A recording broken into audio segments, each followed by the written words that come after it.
and welcome to my channel about all things living in and moving to Denver, Colorado, what you need to know. As somebody that moved here 5 years ago, there's definitely a lot of pros and cons of what I've realized while I've been here. So if you're thinking about moving here, or even if you already live here, you're going to take away some nuggets of information. So let's get started.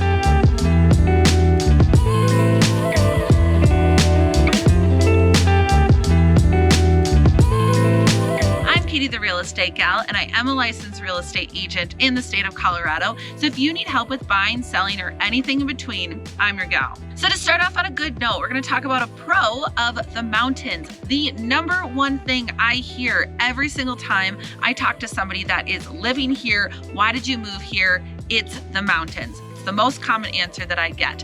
The mountains are not very far from downtown Denver and the surrounding areas, but there are so many things to do in the beautiful Rocky Mountains. There's national parks, there's hiking, biking, so many trails to go on. Most of it is dog friendly. In the winter, there's skiing and snowboarding, snowmobiling. People go up and camp constantly throughout the year. It doesn't even matter if it's below 0 or 100 degrees. There's about a 10-degree difference at least from the Denver metro area to the mountains because the air is a little bit thinner, and the mountains are absolutely gorgeous. It's definitely a spot. Even if you're coming to visit, you got to go to the mountains and check it out. And with all the activities that you get to do, there are also 300 days of sun in Colorado, absolutely worth mentioning. Because sunshine brings vitamin D, it naturally makes people happier and cheery, and especially when they're out moving and grooving with all of the outdoor activities that Colorado has to offer. So many people are so excited about the mountains.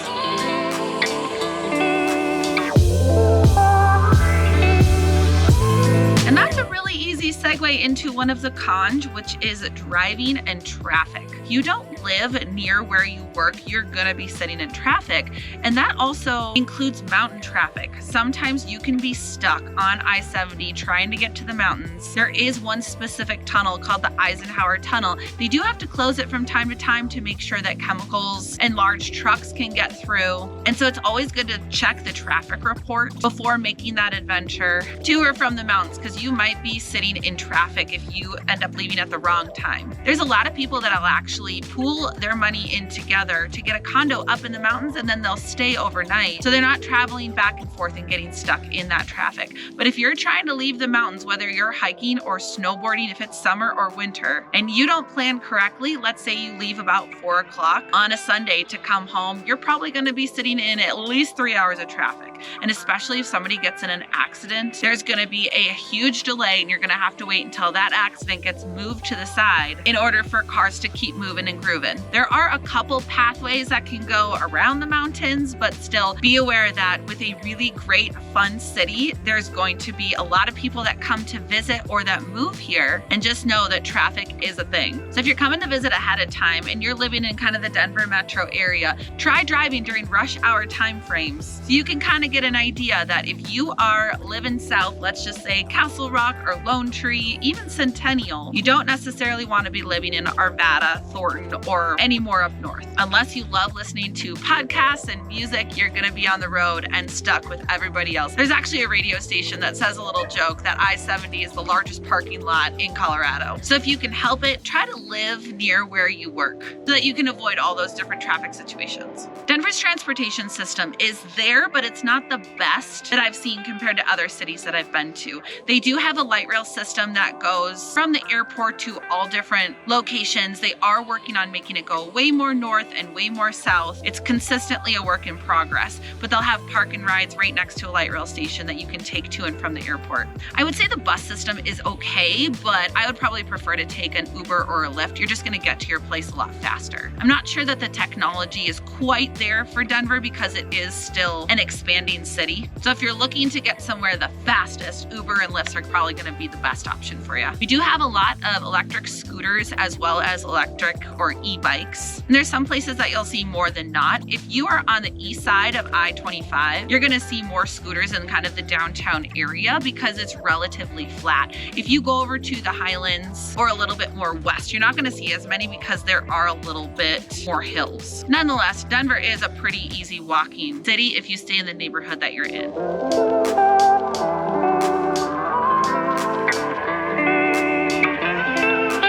Moving on to to a pro, the food scene. I don't like the word foodie, but I would definitely consider myself one. I love trying restaurants that I can't go to other cities and have, where there's a purpose for every single ingredient on the plate and it's not just thrown on there to make it look pretty or add a pop of color. Called New American style. That's my preference, and there are quite a few restaurants to choose from. I even have an ongoing list on my phone of places that I would love to try. It's just listed as Denver, and then anytime I get a food recommendation, I add it to the list. So since we're talking about food, some of my favorite places that I would recommend, the first one is gonna be Garden Grace. It's a modern steakhouse, it's downtown Denver, and they add little twists to your classic dishes. If you're trying to impress somebody or if it's a celebratory meal, I would definitely recommend Garden Grace. The service is top notch, but it's not stuffy or outdated. They have a beautiful cocktail there that has an orchid that's actually frozen into an ice cube in a martini glass. Absolutely delicious. Another thing I would want to mention is that they have a steak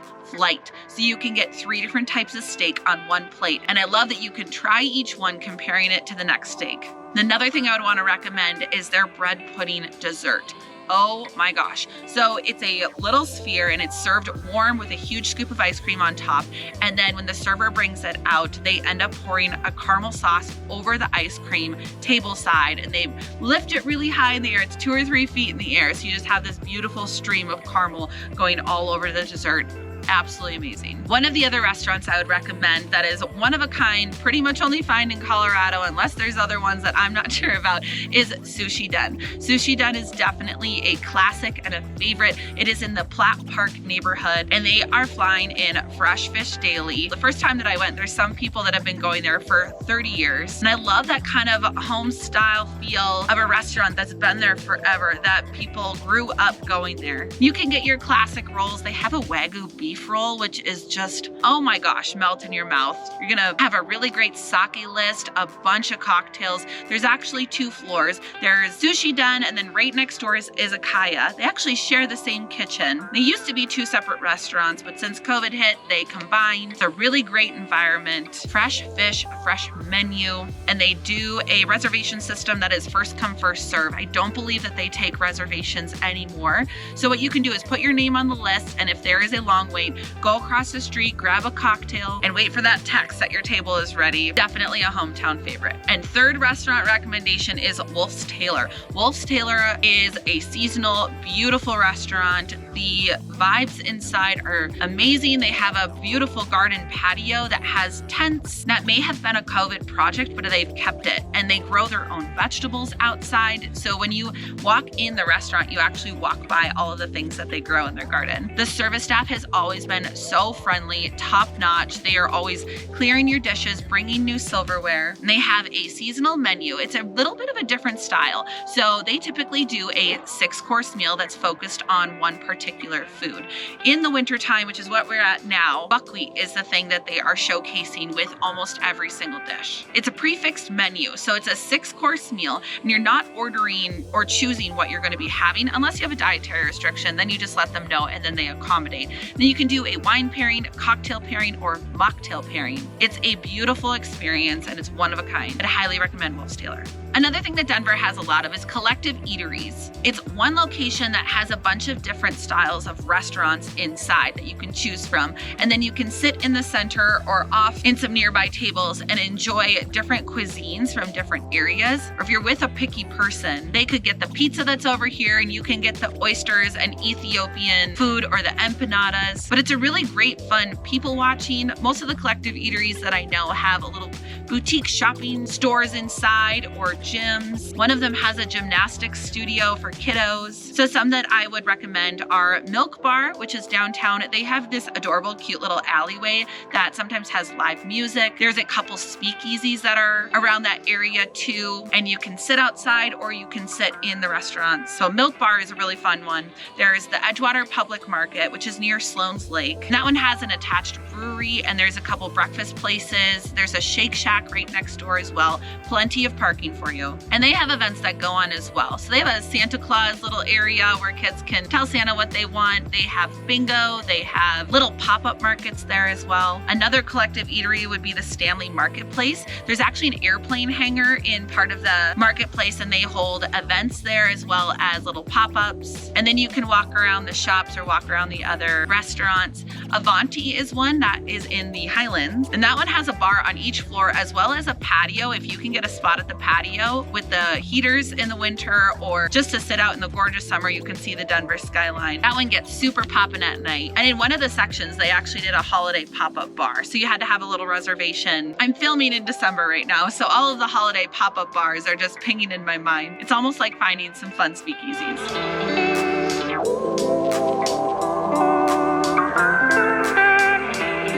So another con living in Denver or even just Colorado is we don't see a lot of water. We are a landlocked state and we're not near an ocean or a ton of lakes. You will find a ton of reservoirs and people have so much fun on the reservoirs. There are boats that go out, there's jet skis, there's paddleboarding is really huge. Anything that incorporates a little bit of fitness can definitely be found in Denver, Colorado. Also, I just found out that for paddleboarding, there are blow-up paddleboards. I didn't even know that existed. So that makes it so easy to just roll up your paddleboard at the end of being outside, and it's really easy to transport or even make into a backpack. So in the Denver metro area, there's not a ton of water activities other than those reservoirs. If you go up to the mountains, there's going to be more actual lakes that were there or that are melt off from the mountains and the snow melting. But you're not going to see a ton of water sports here. I'm from Minnesota. I'm from the land of 10,000 lakes, and I am so used to driving 2, 3, 4, 5 miles and I pass a lake or a couple lakes. So it's something to get adjusted to. If you're used to being near bodies of water, you're not going to find that as much out in Colorado. But I have to say, a pro with not having bodies of water everywhere is mosquitoes are not a thing. Unless you go camping in Buena Vista, I got eaten alive. And being from Minnesota, mosquitoes are a state bird. Once one is on me, they're all on me and I can't do it. And then I have to go inside. I don't have that problem in Colorado. The bugs are pretty minimal. And I am so grateful for that.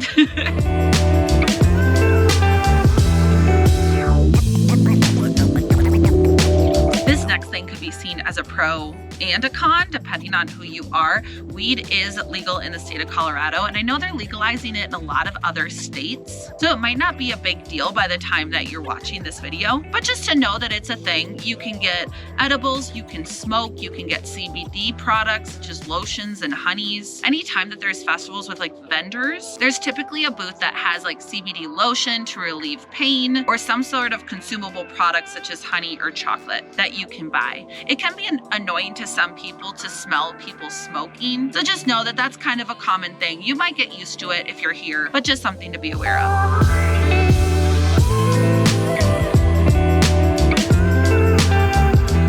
Want to leave on a positive note, but Denver, Colorado, or just Colorado in general, is a really fun city. There is so much to do no matter what time of the year it is. There's festivals, there's beer tours. The Great American Beer Festival is here every single year at the convention center, and there are so many breweries, I can't even tell you. It's actually, I can't even count how many beers are there because every single brewery will typically have 3 to 5 different varieties of something that you can try. There's also a place in Arvada, I haven't tried it yet. It's a seltzery, I think is the right term for it. So it's seltzers that you can try. And I did hear the year before COVID, there was a seltzer festival. So there was over 70 different types of seltzer. That's definitely my jam. There are also pub crawls downtown. Every so often on a random Friday or Saturday, you'll see people walking around all dressed up and you have no idea what's going on until you realize, oh, it's probably because they're part of a pub crawl. I've gone to a Harry Potter pub crawl a couple times where you dress as a wizard and you just bounce around to different bars with deals. There's also a onesie bar crawl or a Santa bar crawl. And speaking of dressing up, there are also 5Ks and marathons, a lot of running, really so many outdoor activities. The music scene is really popular as well. We have a fantastic outdoor amphitheater called Red Rocks. Mission Ballroom is a newer venue that's over in the Rhino area, and a ton of small little theaters for local artists, as well as the really giant theaters such as the Ball Arena, used to be called the Pepsi Center. Comedians, musical artists, I just saw the Trans-Siberian Orchestra there, which is phenomenal. Oh my gosh, it's like a light show with a Christmas spin on it. I saw Carrie Underwood there, Kevin Hart recently, and Empower Field is probably the largest venue that we have in Colorado. That's where the Denver Broncos play, as well as Coors Field actually has hosted some concerts, and our baseball team, the Rockies.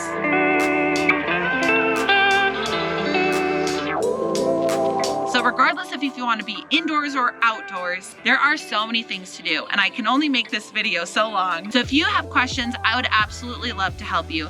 As mentioned, I am a licensed real estate agent in the state of Colorado. So if you need help with buying, selling, or anything in between, I'm your gal. I would absolutely love to help. And even if you don't have any real estate needs, I'd love to help you get to know this city. So as mentioned, please hit the subscribe button so that you get notified every time I release a video, which is twice a week. And if you would do me a favor, comment below on what I missed, pros or cons, and I'll add it to a future video.